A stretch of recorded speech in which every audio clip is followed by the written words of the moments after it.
ঘড়িতে এখন 1টা 2 আর আমাদের স্টেশন থেকে ট্রেন ছেড়ে বেরিয়ে যাচ্ছে হাওড়া স্টেশন। এবারে হাওড়া স্টেশন থেকে ট্রেন ধরছি, কুম্ভ এক্সপ্রেসে জার্নি করছি।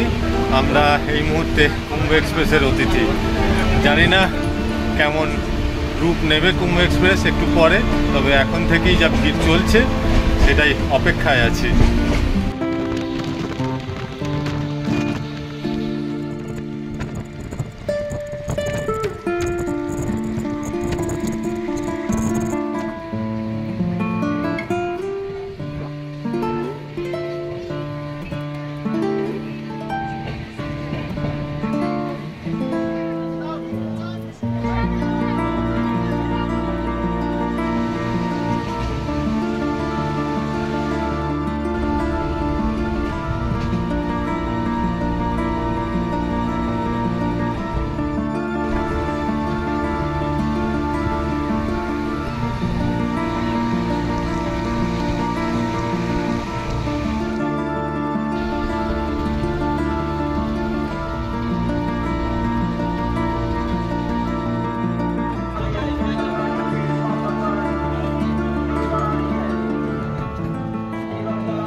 পৌঁছে গেলাম লখনৌ জাংশনে।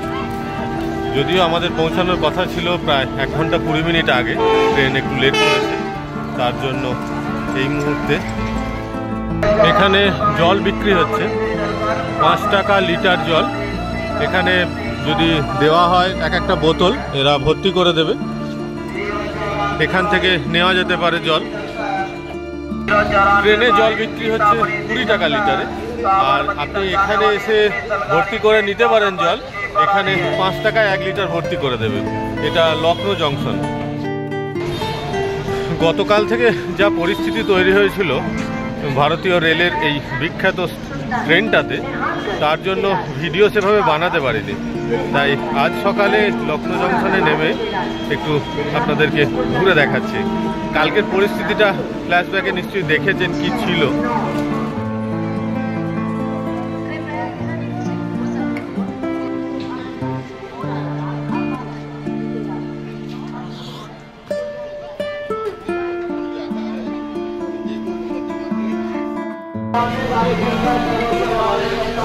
এখানে এই আমাদের প্যান্ট্রি কার শুরু হচ্ছে, এটা প্যান্ট্রি কার। আর আমরা আছি S2-তে।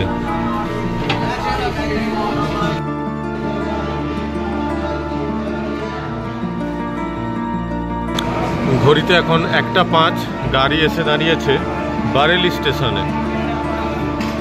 ঝুমকা এখানে পাওয়া যাবে কিনা জানি না, তবে ঝুমকা যে এখানেই পড়েছিল সেটা তো আমরা জেনেই গেছি এতদিন পর্যন্ত।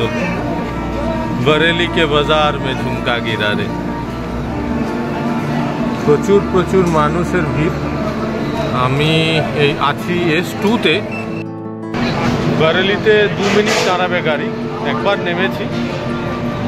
এই ট্রেনে যাওয়ার অভিজ্ঞতা খুব একটা ভালো নয়। আজ সকাল থেকে তবু পদে আছে, কিন্তু রাত পর্যন্ত যাতা পরিস্থিতি ছিল। প্রচুর ভিড় ছিল এখানে।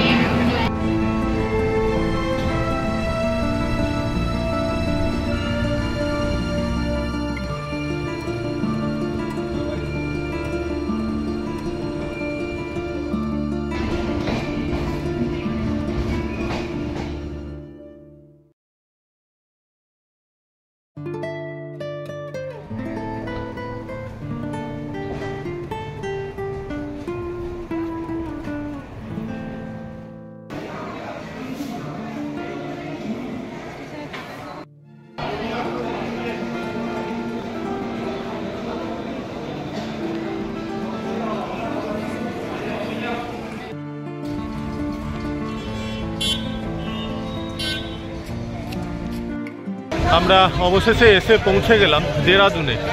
গাড়ি পৌঁছালো 7টা 10-এ, 1 ঘন্টা 10 মিনিট লেট হলো এই গাড়ি। তবে আমি অশ্নি বৈষ্ণবকে আর আমাদের মোদিজিকে অসংখ্য ধন্যবাদ দেব। তার একটাই কারণ, সুস্থ অবস্থায় রেলে ট্রাভেল করার পর বেঁচে আমি আছি। তো যেটা নিয়ে টেনশন ছিল, তাই আমি বেঁচে আছি। তবে এই ধন্যবাদটা যেন ফেরার দিন বাড়ি পৌঁছানোর পরও দিতে পারি, এইটুকু আশা করছি। দেরাদুনে এসে যে হোটেলে উঠেছি সেটা একবার দেখাই আপনাদের। কেমন হোটেল, আপনারা থাকতে পারবেন কিনা সবটুকু দেখে নিন এই ভিডিওতে। হোটেল বাইরে থেকে এমন দেখতে। হোটেলের নাম হোটেল চন্দ্র প্যালেস। এখানে সামনে ঢুকেই অনেক বড় একটা স্পেস রয়েছে গাড়ি রাখার, তাই পার্কিংয়ের তেমন কোনো অসুবিধা হবে না। এখানে 3টে ফ্লোর আছে।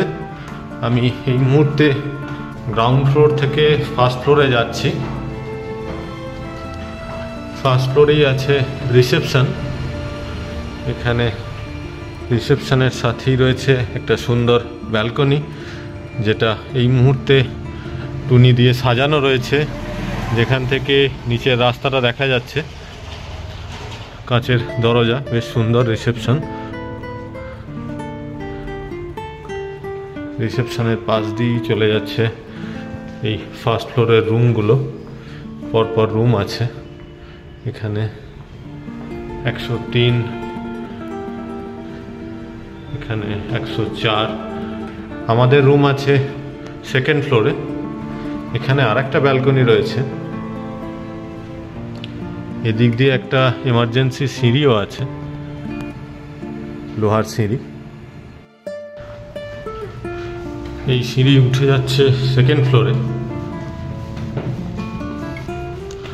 খুব পরিষ্কার পরিচ্ছন্ন এই হোটেলটা।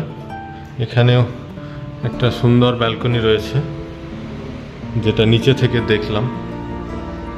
এই সেকেন্ড ফ্লোর একই রকম। এখানেও রুম রয়েছে 202, 203, আর আমাদের রুম হচ্ছে 204 নম্বর রুম। একইভাবে এখানে একটা ব্যালকনি, আর এই সেই এমার্জেন্সি সিঁড়িটা। সেকেন্ড ফ্লোরে একটা টেবিল রয়েছে, এখানে খাওয়ার ব্যবস্থা করা যাবে। রাত্রেবেলা খেতে চাইলে এখানে খাবার দিয়ে দেবে বলেছে। থার্ড ফ্লোরটা দেখে আসি কি রয়েছে। একই রকম এখানে 3টে ফ্লোর আছে, টোটাল 15টা রুম আছে এই হোটেলে।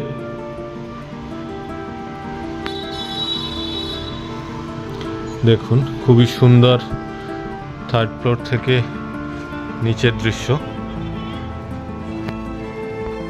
খুব সুন্দর ডেকোরেশন রয়েছে এই হোটেলটার। এখানে রাধাকৃষ্ণের ছবি।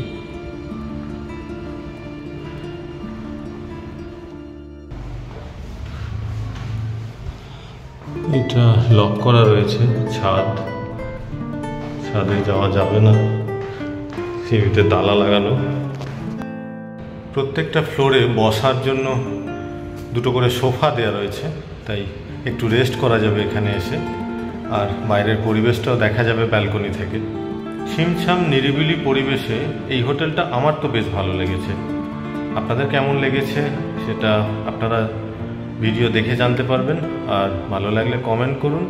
ডেসক্রিপশানে তো নাম্বার দেওয়াই থাকবে, সেখান থেকে বুক করে নিতে পারবেন এই হোটেলটা। এই হোটেলের রেট মোটামুটি 1500 থেকে 2000-এর ভেতরে ওঠানামা করে, সিজন অনুযায়ী রেট হবে। আর অবশ্যই এসি রুম নিলে একটু বেশি খরচা করতে হবে আপনাদেরকে আমি 205 নম্বর রুমটা খুলে দেখিয়ে দিচ্ছি, কারণ অলমোস্ট সব রুম একই রকম। এই হলো রুম, আমাদের পাশেই আছে রুম। এখানে একটা টিভি রয়েছে, পাশে 2টো সোফা রয়েছে, একটা টেবিল রয়েছে, একটা 6-7 খাট, এদিকে একটা ওয়ার্ড্রোব রয়েছে, একটা আয়না রয়েছে এখানে, সাজার জন্য কোনো সমস্যা হবে না। এদিকে একটা জানালা, আর এই হলো টয়লেট, সেটাও একবার দেখিয়ে দিই। এটা অনেকেরই সমস্যা থাকে।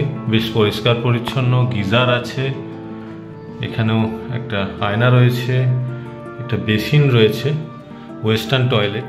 রুমটা তো দেখলেন, অবশ্যই থাকার উপযুক্ত বলে আমার তো মনে হয়।